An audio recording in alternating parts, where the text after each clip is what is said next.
So I got a couple buddies returning for midnight, and I'm not gonna lie, a few of them have logged in and felt kind of overwhelmed. They wanted to level up, and they didn't feel good about the leveling system. Some of them maybe wanted to start a new character, weren't sure what was going on. And now Blizzard's been working on this. They created new introductory systems, a few other things to try to get leveling and everything more smoothed out in terms of an overall process. But it looks like it's not working that well. Bellular here says, I returned to WoW fresh before midnight. It's an absolute nightmare. Oh no, this is not good for the game. Let's see what's going on and why leveling is currently broken. Leveling in WoW is broken, and Blizzard knows it, but worse, they don't seem to be fixing it. And I'm not talking about just farming new max level alts. What I'm talking about is leveling, the way that a massive number of people play World of Warcraft, and for good reason. I mean, for one, it's the only way you actually see and experience the world. Plus, unlike basically anything at endgame, leveling gives you a steady stream of progress and gameplay. Leveling's my favorite part of the game, always has been. I love leveling. Now, I don't play alts, which is weird because for somebody who loves leveling, you would think they would have 50 alts. I don't. I just play my one main.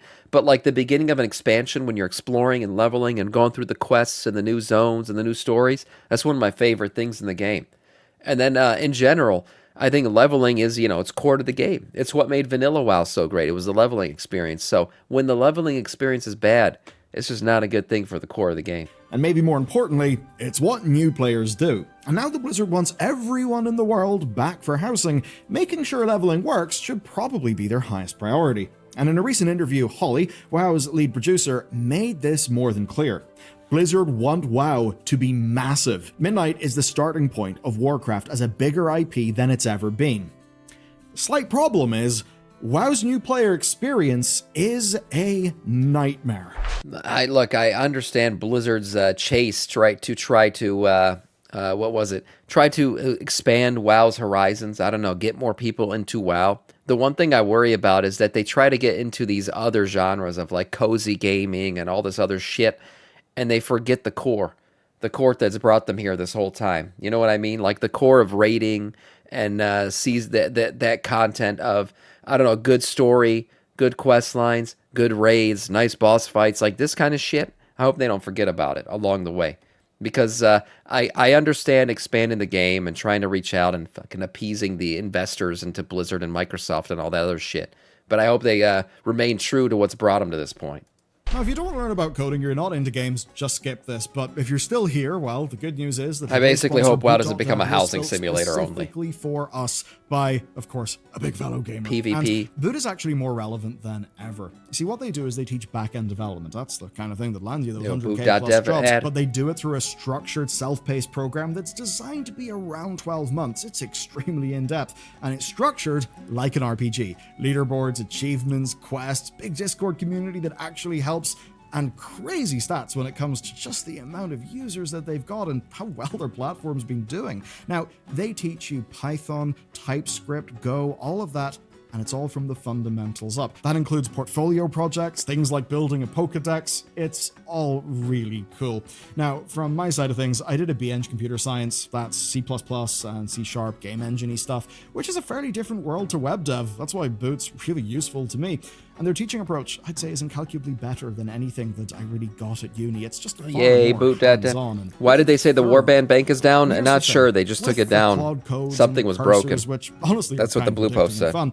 Well, they're nothing only specific. As good as the person who's using them. And what Boot teaches you is the fundamentals that separate a serious engineer from just someone who's generating a bunch of code that they don't understand, that may be cool, but maybe won't work, or maybe won't be secure. So if you're serious about getting real engineering skills, this is for you. And hell, their new Training Grounds feature even generates personalized problems based on what has challenged you as you've been doing things on Boot, all with spaced repetition baked in. It's goddamn gigabrain. And you'll get 25% off your first purchase at boot.dev/bellular. You'll save the most on an annual There it is, man. Use the man's code. Green A is saying, we are dead to them. Once you hit 40, you no longer exist to Blizzard. They can't make much money off of you, as much money off of you as they can of the upcoming crop of teens that don't even consider WoW at this time.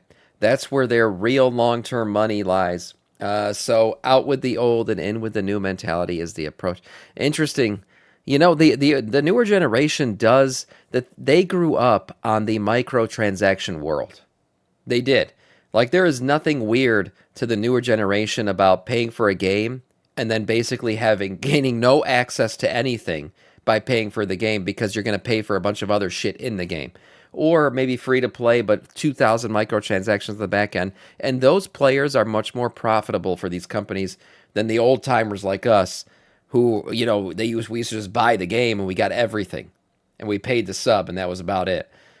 So Green A makes an interesting point that, maybe the newer generation is a more profitable generation to milk, so to say.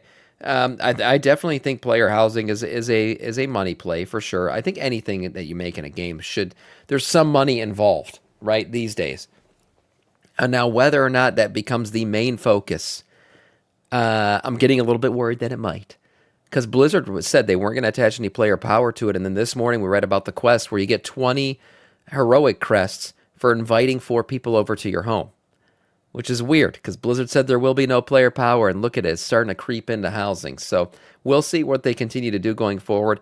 I think they got to keep the core around. Obviously, the hardcore players that have been subbed through thick and thin, those guys matter because they're really your foundation. And then if you want to build on that foundation, try to bring new people into the game, I don't care. I don't mind that at all. You just got to make sure that foundation remains strong, or you'll fuck it all up. And if you're not happy, because the new guys, they're easy come, easy go.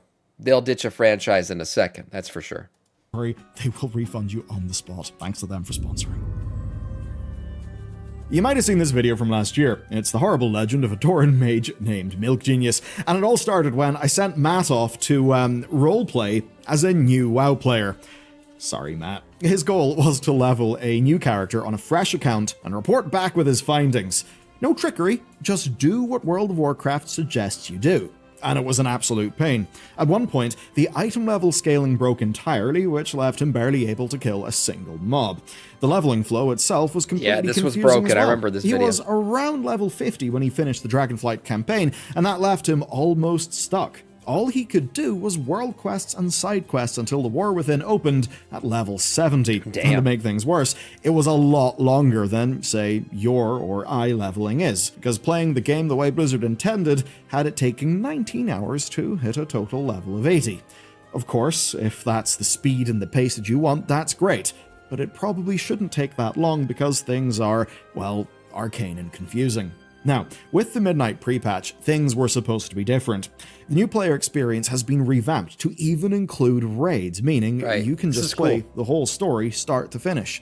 There was the stat squish that pulled all the numbers down to be more manageable. The UI has had massive updates, and the frustrating level 7... Yeah, this is why I thought this was going to be a renaissance for the start of new players coming to the game, was because the no add-ons, introduction to storylines and raids before you ever hit cap level, all that stuff. I thought this is really good shit to bring people into the game because you're lowering a lot of the barriers to entry of you got to go download add-ons to play this game right, or you can't do any raids unless you know some people in this game. So I thought this was all really good. Now, even though all the plots and everything seemed to be good, was the execution good? It doesn't look like it based on what Bell's saying. 70 to 80 difficulty spike people experience should be gone now that Midnight is technically the current expansion. So things should be different. And to Blizzard's credit, they are different. But as we found out, different does not always mean better. Devour is a trap. This time round, we decided to be a returning player, not a completely new one. You see, Midnight brought a whole new spec. Good, I want to see what this is like, because like I said, I got a couple friends returning for Midnight, and they haven't been texting me the best experiences lately, so I want to see what's going on here. The Devourer Demon Hunter, and that gave us the perfect setup for this video. Leveling 1. So let's level 1 and see how it goes. And to do that, say hello to Silk Genius, our Blood Elf Demon Hunter. As a Demon Hunter, he started off at level 8 on Mardoom, and it got weird right away. He used Demon's Bite and Chaos Strike in melee for 2 levels, before then choosing the exciting new spec, which meant that he lost those abilities and suddenly started shooting blue beams. The blue beams were very cool, though. He then went around Mardoom murdering demons as usual, but he was the only blue demon hunter in a sea of green ones. It's not like we expect Blizzard to redo the whole intro to support new spec lore, but it did feel that something was not quite right. And that continued when Void Metamorphosis appeared on the cooldown manager, even though the ability hadn't even been learned yet. Oh no. But then, a few levels later, he unlocked the talent for it, and still was not able to use it, because it turns out that Void Metamorphosis is available from level 12 in the talent tree, but it actually shouldn't be. That's because it replaces the base Metamorphosis skill, and that only unlocks at level 20. Oh god, how do these things happen? How do these things happen? You could pick a talent for something that's not even available yet? I feel like that's an easy one to catch, and somebody didn't catch it. Okay, well. Meaning 8 levels of a dead hopefully talent. That gets fixed. Now that's hardly game-breaking, but it's clearly an oversight, given Metamorphosis is the big Demon Hunter thing. And it turns out it's one of many oversights. Low-level Devourer is a disaster to play. You've got 3 abilities: your filler cast called Consume, the instant Reap on a short cooldown, and Void Ray. Now Void Ray costs 100 Fury, which is basically impossible to reach without later talents helping you out. Though at this low level, the big guns weren't needed. Enemies just die in a few Consumes and a Reap or 2. Now naturally, you would expect that the big Fury cost would mean that it would do a lot of damage. Turns out it doesn't. It may as well be useless. Except that it's your only source of area of effect damage until you're at least level 55. It's quite weird. Now this spec comes into its own eventually with the full talent setup, but it just doesn't work as intended until then. Playing one is literally hours of pressing Consume and Reap on enemies one at a time. Now you may imagine that getting Metamorphosis at level 20 should help. A good instinct. But there's one small problem, and that is getting the 50 souls required for Void Metamorphosis, because it actually takes forever, and without supporting talents, it doesn't stay active for that long either. And that means almost no use of Collapsing Star. Yeah, so this is a problem with a lot of these, the new classes that get added to the game, is they're built for the end game. But then all the love and consideration and everything that goes into getting them to the end game isn't there. Right? Like with the OG classes, it's always been there. It was actually, the game was made with the leveling process in mind first and foremost. Like that was the game. Leveling was a vanilla WoW. Endgame rating was really for like the highest level profile players. Like you really had to be a fucking degenerate back in the vanilla days to raid. You had to go get all these different pots and different buffs and all the world buffs, all this other shit to actually enter a raid before you could even get in. So that part of the game was really like kind of locked away, and what people enjoyed about WoW back then was leveling. Well, all these new classes that they make and all these new specs, they're just like end game in consideration, and the early shit, you just got to get through it. It's like it's not a process. It's just like get it done. It's something you got to check off on the list. It's kind of sad because I remember like even older hero classes like Death Knights, when they got introduced, oh man, that quest line was amazing. Going back and going, remember the eyeball floating around, killing the Scarlets, killing your old friends, right? You came back to life and they recognize you, but now you're a Death Knight and you got to execute them. There was some really cool shit back then when it came to leveling up and going through the story, getting your mount and all that stuff, especially for like a Death Knight. Like I was saying, it's sad to see that the same love and respect wasn't put into this at all, that this leveling process seems completely janked and broken. Not that you'd mind though, because it's a great spectacle. Until it hits the target and reveals itself as a wet noodle. You see, while leveling, a single cast of Reap, which is an instant, does more damage than it. It's evident the Devourer only works at endgame, and that is a terrible shame. Think of the legions of people who will return to World of Warcraft and want to start playing the brand new shiny thing. All right. Even if, say, they're a lapsed player since Legion and may already have a Demon Hunter, well, they're still going to be experiencing a broken spec. And that means they could return to World of Warcraft, check out the cool new spec, find that it basically doesn't seem to work, and think, damn, the game sure has gone downhill. I don't think I'll bother anymore. Okay, that's Devourer. That's not good. What if I told you that wasn't the real problem? Let's talk about the leveling process we experienced. Okay, here we go. Because Midnight promises tons of Blood Elf action and a new Silvermoon, we thought it would be a good idea to go and check out the original. And in some ways, it was. It's still a gorgeous zone, but in others, it was extremely stupid. The hardest part was actually getting there. You see, the portal to Silvermoon didn't work, and there was no obvious reason why. Flying over wasn't easy either. Midnight Porting isn't to out yet. Undercity worked, except that the map then bugged out. though at least from there it's just a matter of flying up, which is good enough, until you realize that the old area is gone. Crossing over the zone boundary makes you send yourself a raid warning about the Lands of Midnight, and then the game just boots you out. It's quite weird, but what's even stranger... Well, this is not good for people who are coming back to the game before Midnight releases, but I'm guessing all these issues will be fixed once Midnight's actually out. Is that the attack in the Sunwell literally hasn't happened yet in-game, so it doesn't really make sense. Ignoring that though, the solution is fairly simple. Just fly around the border until you happen to see Zidormi, who's also standing behind a portal for some reason. Not that a new or returning player would necessarily know that there's a dragon NPC in the guise of an elf that they need to find to do that. All right. Anyway, doing that finally got us to the right Eversong Woods. And honestly, it felt great. Mobs put up enough of a fight that it felt like a real video game, but they weren't bulky enough to feel like a grind. Each quest took a long time, but a lot of that was actual combat time. Clearing through camps, crypts, and ziggurats on foot was just fun. Until, though, Silk Genius got above level 30, and the zone just stopped scaling. Quests gave less XP, and mobs went down to being green. Thankfully, though, hearthing to Orgrimmar and starting the Burning Crusade time walking let stuff continue to scale. But even that made something rather clear. Understanding how WoW scales must be fairly impossible unless you're a seasoned player. Chromie doesn't really explain what she does, and she's not easy to find unless you know what you're looking for. What do you mean, Sam? You think the Midnight release is going to go flawlessly? No, but these zones will at least be unlocked so you can fly over them without getting ported the fuck out. But like I said, though, a lot of people like to come back before the expansion releases, right? So they can test some classes out, see how it feels, maybe level up a class real quick. So this is not a good thing to have zones that just freaking break the game because the expansion's not out yet. But that's probably one of the weird things about having an expansion based in old zones, right? Because typically you come back before an expansion, like say you came back before Wrath of the Lich King. Well, Northrend is out in the mist somewhere in the ocean. You can't get there. Nobody can get there, so it doesn't matter. But when the expansion is based in Old World Azeroth, well, everyone can go there today. So to have things break when people go there today, that's not a very good experience. Thankfully, though, the Silver Moon portal was now working. Finishing the Ghostlands was a pretty good time after that. Silk Genius ended up at level 48, and with a whole new understanding of the history of the Blood Elves. Great stuff.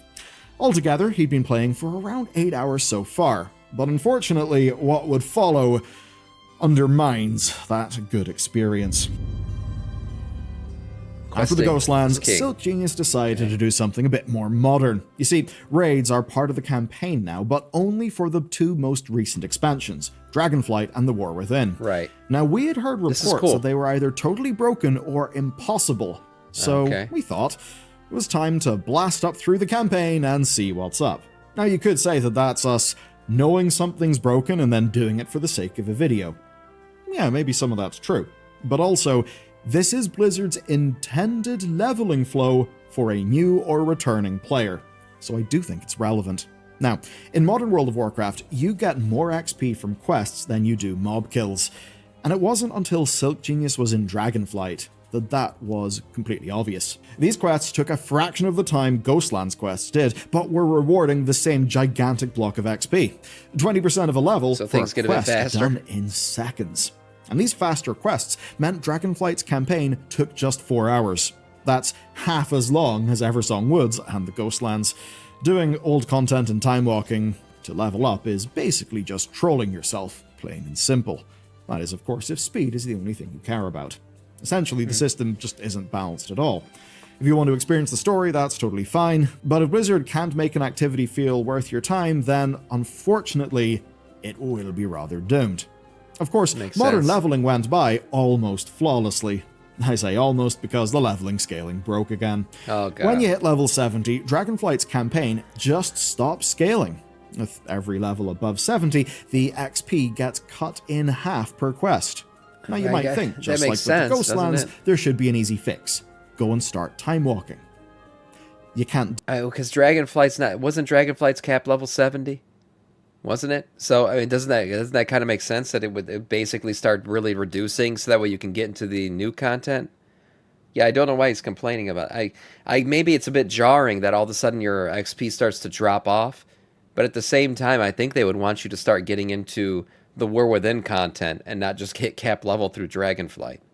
So they just got to smooth out that leveling process a little bit, I guess. Do that. Chromie won't let you because you're too high you're supposed to go to the War Within, Blizzard exactly. haven't updated her to let you time walk, even though at that point they just got to scale it all a little bit better, so that way you're basically finished with Dragonflight by the time you hit 70, instead of just you still got 80, like, you still got 10% of the campaign left, but we got to reduce everything because you shouldn't be here anymore.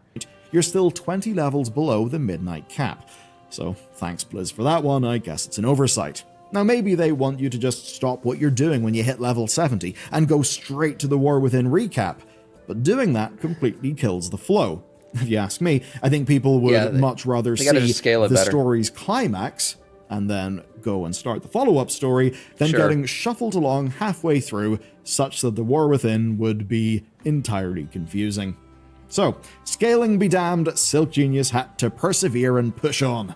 Surprisingly enough, leveling was still so fast that by the time he killed Razagath, he had managed to hit a whopping level 77.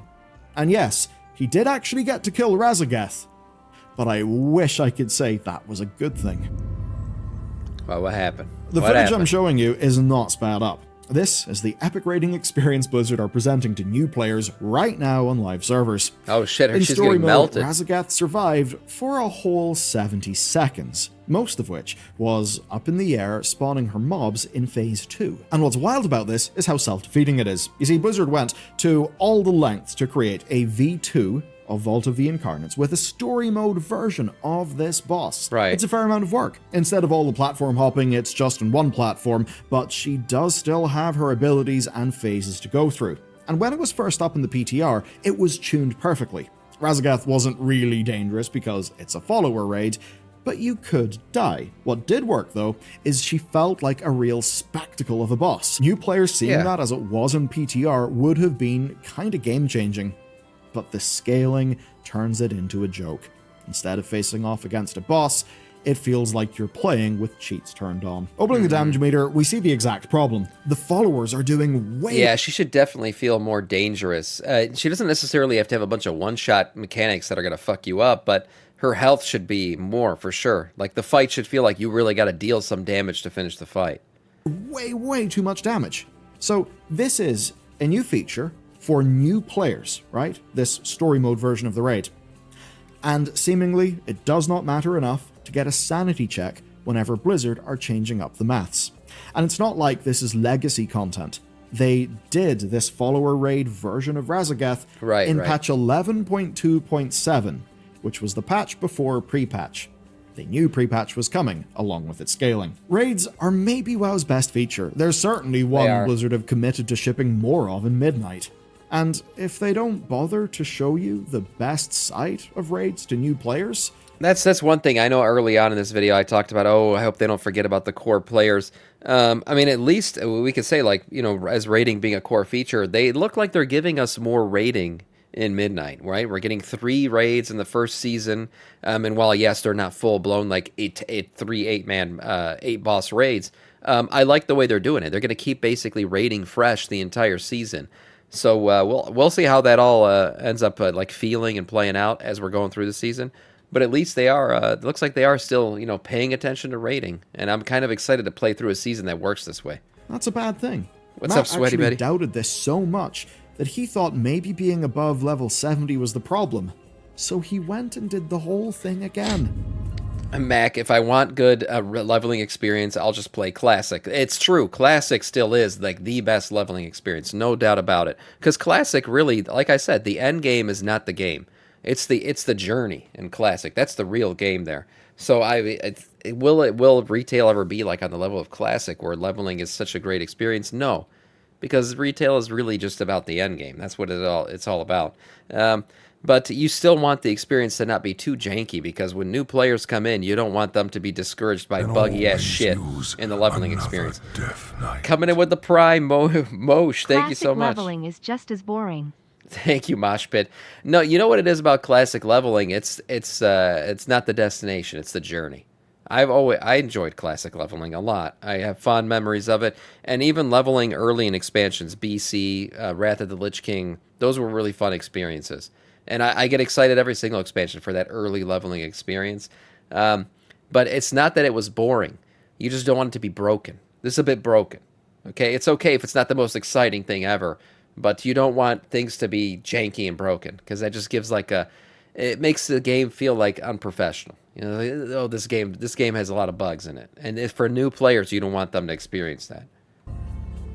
We then went on a Feral Druid, and the Feral Druid had almost none of the problems that Silk Genius did. Yeah, and I'm not a classic Andy. I only play retail. You actually felt immersed in the areas, says Mac, and the content in classic. You did.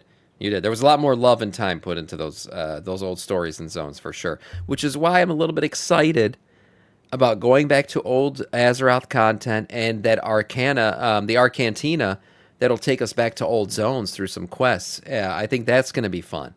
I think all the new quest lines with Erator, right? He is going to take us through a lot of old zones. I'm excited for all this like rehashing of old zone content. Because there's love in those old zones, for sure. And it was all much faster. Spells were actually available whenever the talent tree suggested. AoE was available pretty much immediately, and every ability felt useful. In almost every way, it was a much better leveling experience. Running through Dragonflight's base campaign was even faster like this, taking about 3.5 hours.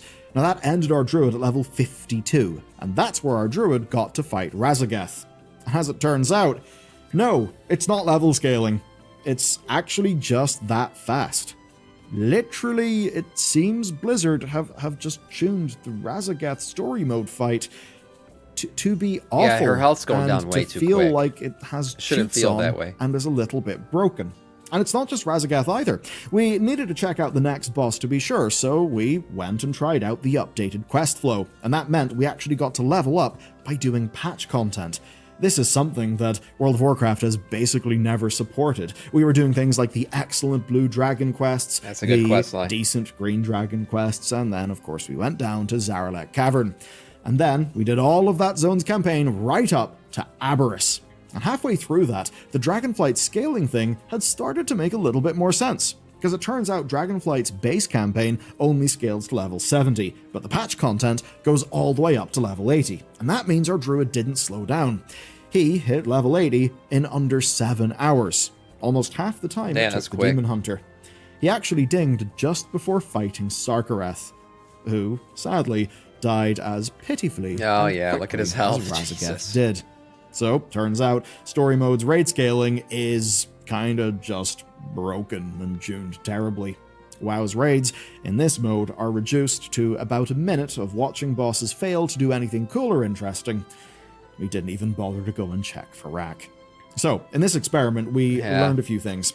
Time walking is fun, but it's an inefficient mess. Devour, the new spec that Blizzard are hyping up, is quite literally a trap for new or returning players, and if they choose it to level up, which they would be right I hope they don't. They could do, well, they just have a bad time. And on top of that, leveling is now extremely fast. It is so fast that picking up talent points is almost more of a chore than it is an exciting moment. It's so fast that even if you're playing without the full Warband buff, just doing the main quests, you won't even finish one expansion. Now, on the plus side, the stat squish genuinely helped, and the whole game feels more balanced at the low levels. The Dragonflight and patch content flow is real smooth, and it shows off some of the best questing the game has got to offer. It's really close to WoW's best foot being put forward. Closer than it has been in a long time. So they're heading in the right direction. They just got to get there. You just got to get there. Why did I become Kermit? I don't know. If it wasn't so full of bugs, if raids had actually scaled properly, and if there wasn't a massive asterisk hanging over all of this. This just needs tuning. Because we learned something else. The Winds of Mysterious Fortune isn't just a random little buff to speed things up. It is a band-aid to keep the whole experience from breaking. A year ago, in Milk Cheese's attempt at leveling, he hit a wall at level 60. You see, the item level curve got way too steep, and side quests weren't giving him gear. It was a miserable time because killing just 1 or 2 mobs at a time took extending every cooldown, and it was only when he got level-appropriate gear that he could fight anything at all in a reasonable fashion. Thankfully, WoW does not have this problem right now, but within a few weeks, it will have this problem. You see, the entire time leveling both of these characters, neither of them had issues with gear. And that's because the mysterious satchels drip-fed the characters with gear that perfectly matched their level. There was almost never a period where these characters were weak and waiting for the right quest drop. Essentially, this one system kept the game functional when doing old content or when patch content didn't drop gear. This one buff is doing tons of heavy lifting, and it's now obvious why Blizzard pushes it with every marketing opportunity. It literally fixes the game. It gives rewards that feel nice to open, and importantly, it keeps your power stable as you level. Basically, what Blizzard needs to do is they need to do what they did like in Legion Remix, where wherever you are, your loot is always an upgrade almost, right? That's how leveling should be. Is like whenever they're going through their shit, they're doing the rating content, they're doing the what based on your item level, things should always be an upgrade. Because that's why Remix feels so great. It's like whatever you're doing, you're getting stronger. No matter what, you're always getting stronger. That's a nice little carrot that keeps people playing. So that's a really good way to have leveling experience feel, right? So that's why this Winds of Mysterious Fortune plays so well with leveling. So they just got to make it permanent for leveling. You can't make it permanent across the game, I get it, but you got to make it for leveling, just make it a thing. That loot always upgrades. Or loot always is an upgrade. It makes sure you have gold and access to repairs. It's a temporary buff that carries the leveling experience, and when it goes away, the leveling experience will be rather broken. You will level up extremely quickly, but it'll be so fast that your gear won't catch up with the level scaling. And that means that combat will get real weird. And that makes me wonder what happens when Winds of Mysterious Fortune goes away. Because right now, it's going to end before Midnight launches on February 22nd. New players may be joining the game around that time. Maybe they'll want to play Devourer so they're ready for the expansion launch. Yeah. But they'll be doing that without this source of gear. And whenever they see raid bosses, they'll be dying in seconds. They'll have a spec that won't really feel functional. And honestly, if I have that kind of experience, they'll think the game is a joke. They'll think the quality of delivery simply isn't there, and that other companies will be putting out more polished products. Now, it won't be anywhere near as bad as Milk Genius's experience, as we catalogued last year. But Blizzard are close to having something that works, and it seems they just can't get it across the finish line. I hope you found it as interesting as we did, and if you want to see the lore moment that propels us into Midnight, watch this video next. Yeah, so it looks like they're heading in the right direction. They just haven't gotten it there yet, which is a little bit concerning right before a new expansion. But all they got to do is fine-tune some things. I think the journey that they have players going on, new players, the quest lines, the new raid, introduction into raiding and everything, I think that's all good. That all seems right. You just got to make it, scale it better. And one thing for sure they got to scale better is those raid bosses. Because one thing about WoW, the epic moments matter. When you enter a boss room and a boss fucking folds like a lawn chair in 2 seconds, there's nothing epic about that. It's supposed to feel like, oh shit, this dragon's huge. He's a boss. He's going to take some hits. It's going to take a little bit of time to bring him down. So they definitely got to scale the health up on those bosses. They shouldn't be melted that quick at all. But overall, it's gotten better. Hopefully it continues to get better. Hopefully they continue to iterate on it, because I do think the new player experience is really important for the game. Overall, nice video from Bellular.